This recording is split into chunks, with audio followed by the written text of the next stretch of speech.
Bien, señor consellero, soy plenamente consciente de que esta cuestión abarca a dúas competencias del Gobierno. Sin embargo, la repercusión clara incide sobre la súa consellería e, por eso, considero que debiera ser usted quien tomara la iniciativa falando con la súa compañera de infraestructuras y a transportes, pues poner enriba de la mesa las soluciones pertinentes.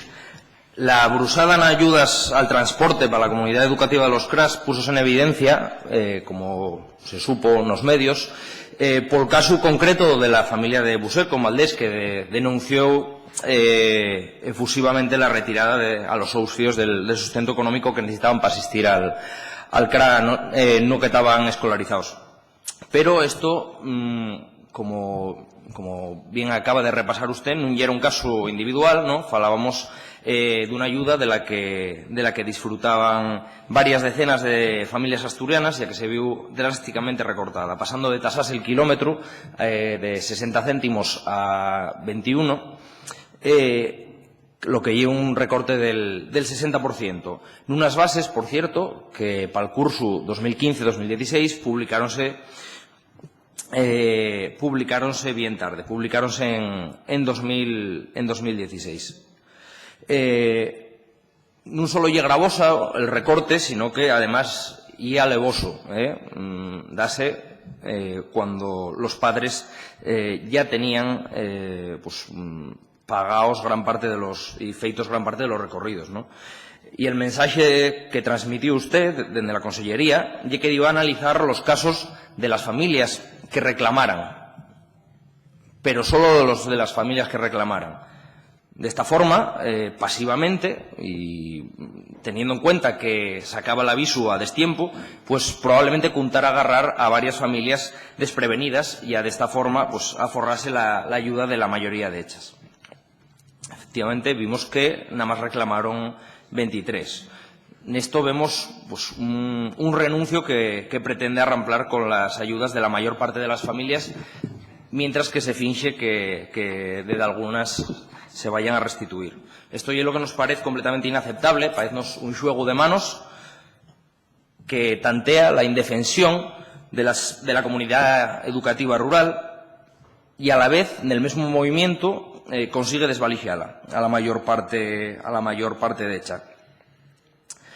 Tener en cuenta la desventaja de vivir de un trabajo que reclama casi todas las horas del día y las importantes limitaciones en comunicaciones y a logística sería lo mínimo que podríamos exigir, ¿no? Y, por tanto, no debería aprovecharse esta circunstancia y debería tenerse en cuenta a todas las familias, no solo a aquellas que reclamaran. En esto vemos pues, una nueva jornada, una ferida sangrante del medio rural asturiano, una cuestión muy importante que ya la accesibilidad a los servicios públicos básicos.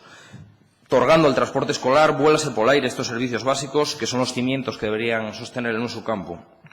La otra cara de la moneda, y ya lo que me refería con lo que usted debería tratar junto con la Consellería de Infraestructuras, ya la benevolencia con la que el Gobierno asturiano trata a los principales empresarios del transporte. Envuelta en la fina capa del consorcio, ¿no? Alza en bolsa de xuru una buena propina escolar al cabo del año. Entonces, sabiendo que la empresa tiene buen margen de beneficio, las concesiones que se faen podrían ser mucho más ambiciosas por parte de la Administración para corregir precisamente las desigualdades de territorios. Aprovechando la economía de escala, el gasto que se ve hacer, puede exigirse a estas empresas trazar rutas con mayor cobertura para los pueblos más distantes, compensando así, por tanto, las líneas más rentables. Esto por una parte. El otro compromiso que pedimos es que si el Gobierno tiene miedo a morder la mano al amo del transporte, pues que al menos garantice la suficiencia de fondos que pueden calcularse bien al principio del año. Saben los nenos que van a solicitar la ayuda y, por tanto, pedimos que faigan bien ese cálculo.